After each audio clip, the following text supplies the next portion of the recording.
जिनके दिलों में नेकी और आँखों में चमक होती है, उनकी आँखों में अल्लाह की झलक होती है। ये कहानी है मलाला यूसुफ़ज़ई की, जो पाकिस्तानी मूल की सामाजिक कार्यकर्ता है, जिन्होंने पूरे विश्व में पाकिस्तान का नाम रोशन किया है, जो आतंकवाद से पीड़ित है। मलाला को उनके सामाजिक कार्यों के लिए नोबेल पुरस्कार मिला है। नोबेल पुरस्कार जीतने वाली वो पूरे विश्व की सबसे कम उम्र की शख्सियत हैं। मलाला यूसुफ़ज़ई का जन्म 12 जुलाई 1997 को पाकिस्तान के मिंगोरा प्रांत में एक पश्तो परिवार में हुआ था, जो स्वात घाटी में है। मलाला ने जिस गांव में जन्म लिया था, वहां पर लड़की के जन्म पर जश्न नहीं मनाते थे, लेकिन इसके बावजूद उनके पिता ने मलाला के जन्म पर जश्न मनाया। माता पिता ने बच्ची का नाम मलाला रखा।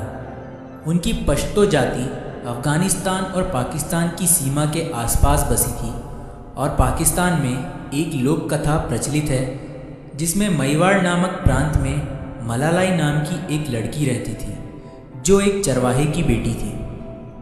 उस समय उनका गांव मेवाड़ अंग्रेज़ों के कब्ज़े में था, जिसे छुड़ाने के लिए अंग्रेज़ों के साथ गांव वालों का युद्ध हुआ। जब मलालाई को पता चला कि युद्ध में गांव के कई नौजवान घायल हैं, तो उनकी मरहम पट्टी और पानी पिलाने के लिए वो युद्ध भूमि में चली गई, जहां उसने अपने गांव के नौजवानों को हारते हुए देखा। जैसे ही देश का झंडा ज़मीन पर गिरने लगा, वो उसे उठाकर ज़ोर से नौजवानों को प्रेरित करने लगी। तभी उन पर गोलियां चला दी गई और वहीं पर वो शहीद हो गई। तब से इतिहास में उनका नाम मलालाई मेवाड़ के नाम से प्रसिद्ध है। काबुल के बीचों बीच उनकी याद में मेवाड़ विजय स्मारक बना हुआ है। इन्हीं के नाम पर मलाला के पिता ने उनका ये नाम रखा। मलाला के पिता उसे मेवाड़ की मलालाई के किस्से सुनाया करते थे और प्यार से जानी मून कहा करते थे। जानी मून का मतलब है जान से भी प्यारा। मलाला बचपन से ही शांत स्वभाव की है। जब मलाला का जन्म हुआ तो उनके पिता ने एक स्कूल खुलवाया था। स्कूल के पास में ही उनका घर था, जिसमें केवल 2 कमरे थे। एक कमरा मेहमानों के लिए था और दूसरे में पूरा परिवार एक साथ रहता था। उनके घर में टॉयलेट और किचन कुछ भी नहीं था। चूल्हे पर लकड़ियों की आग पर खाना पकाया जाता था, जो कि आंगन में था। मलाला बचपन में एक डॉक्टर बनना चाहती थी, लेकिन उनके पिता ने उन्हें राजनीतिज्ञ बनने की प्रेरणा दी। वो मलाला को राजनीति के बारे में किस्से सुनाया करते थे, जिसका मलाला के जीवन पर एक गहरा प्रभाव पड़ा। मलाला ने तालिबान के खिलाफ सितंबर 2008 में शिक्षा के अधिकार पर बोलना शुरू कर दिया। एक बार उनके पिता मलाला को पेशावर लोकल प्रेस क्लब लेकर गए। मलाला के बयानों को लोकल न्यूज़पेपर्स और टीवी चैनल्स के माध्यम से पूरे पाकिस्तान में फैलाया गया।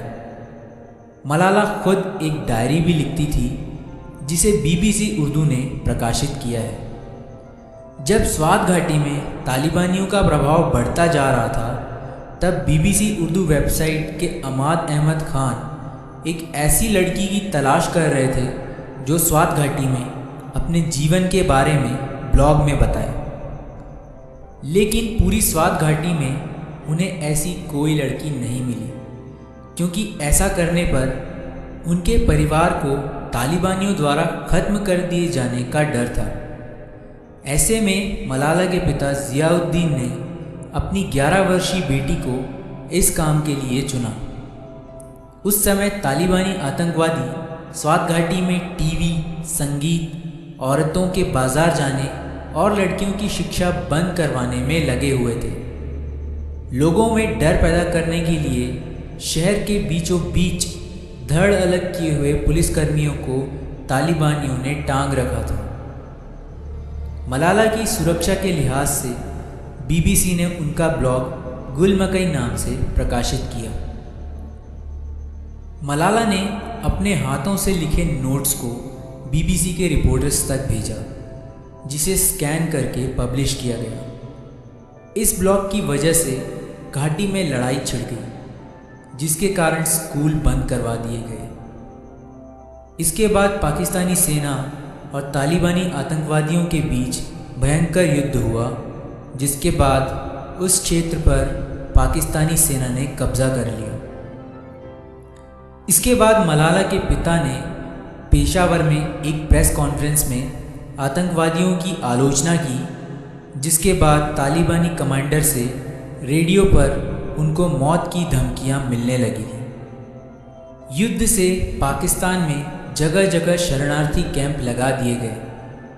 कई दिनों के इंतज़ार के बाद सरकार ने स्वात घाटी में वापस लौटने को सुरक्षित बताया। मलाला अपने परिवार के साथ स्वात घाटी लौट गई, जिसके बाद मलाला ने कई न्यूज़ चैनल्स पर इंटरव्यू दिए और वुमेन एजुकेशन पर जोर देने को कहा। इस काम के लिए 2011 में उन्हें इंटरनेशनल चिल्ड्रन पीस प्राइज़ दिया गया। ये अवार्ड पाने वाली वो पहली पाकिस्तानी बनी। उनका पब्लिक प्रोफाइल बढ़ता जा रहा था और उन पर खतरे मंडराने शुरू हो गए थे।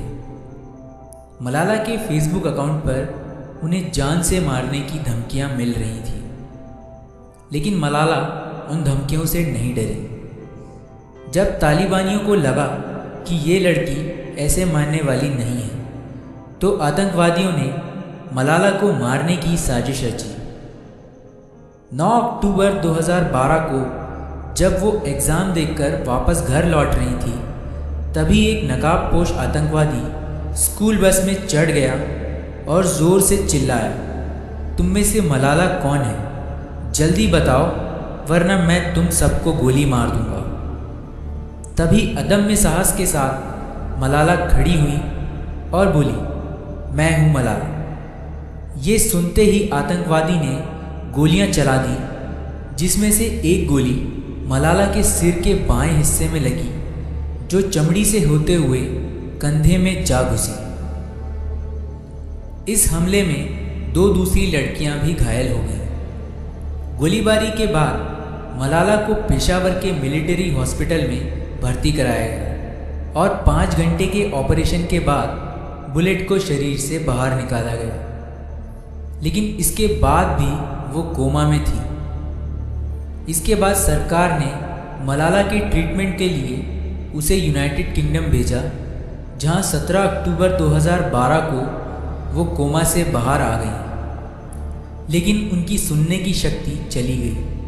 2 फरवरी 2013 तक उनके 5 ऑपरेशंस हुए, जिसके बाद वो पूरी तरह से ठीक हो पाई। इस घटना की जानकारी पूरे विश्व में फैल गई और हर जगह से मलाला को सहानुभूति मिली। पाकिस्तान में तालिबान के खिलाफ विरोध प्रदर्शन हुए और लगभग 2 मिलियन लोगों ने राइट टू एजुकेशन मूवमेंट पर हस्ताक्षर किए।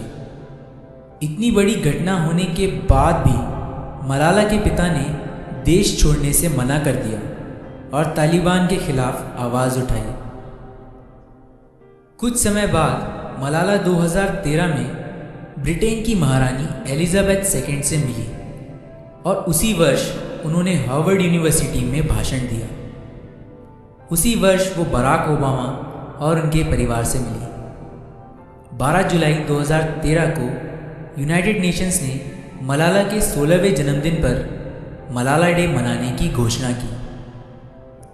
10 अक्टूबर 2014 को मलाला यूसुफजई को संयुक्त रूप से भारत के कैलाश सत्यार्थी के साथ शांति का नोबेल पुरस्कार दिया गया और ये अवार्ड पाने वाली वो दुनिया की सबसे कम उम्र की शख्सियत बन गई।